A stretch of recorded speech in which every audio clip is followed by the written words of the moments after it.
From Kauai. We are going to be making my avocado coconut torrita out of my Mexican keto cookbook, page 192. This cocktail can be made virgin, or you could use one of your favorite mixes like tequila or gin. I love this recipe because it's satisfying because it's blended.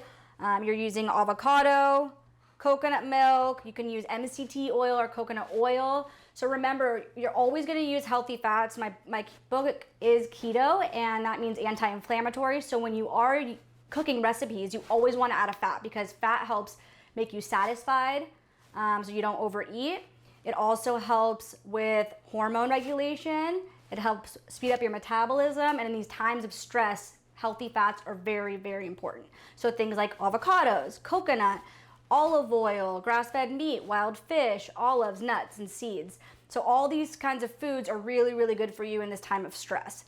So it's also really fun to make cocktails with your friends via FaceTime. So this is one that I hope that you enjoy and make with friends. So what we're gonna do in the blender is put coconut milk. You want the creaminess, the top of it to be, pretty thick.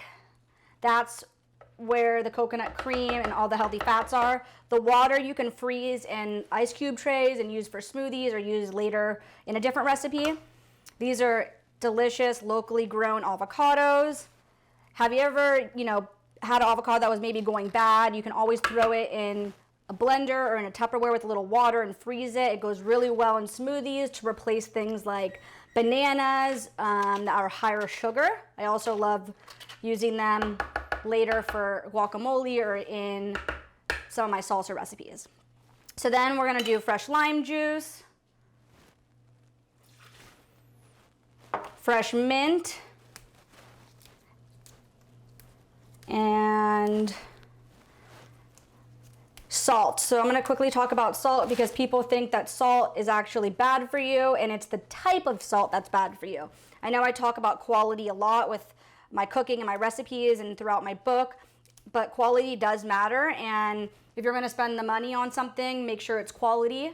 So this salt is amazing. It's called real salt. It has high in minerals, which is naturally high in electrolytes. So you can add this to water if you sweat a lot or maybe you're in a sauna. Really good for your adrenals right when you wake up in the morning. So it's similar to Himalayan salt like that. So we're gonna use a little bit of that in there. You can also rim your glass with it if you're getting real fancy. And then we're gonna just top it with ice. Today we're gonna use this organic gin that I found at the health food store, but I also really love tequila in this. Obviously in my Mexican keto cookbook, it's tequila. So we'll blend it up and we'll pour those out.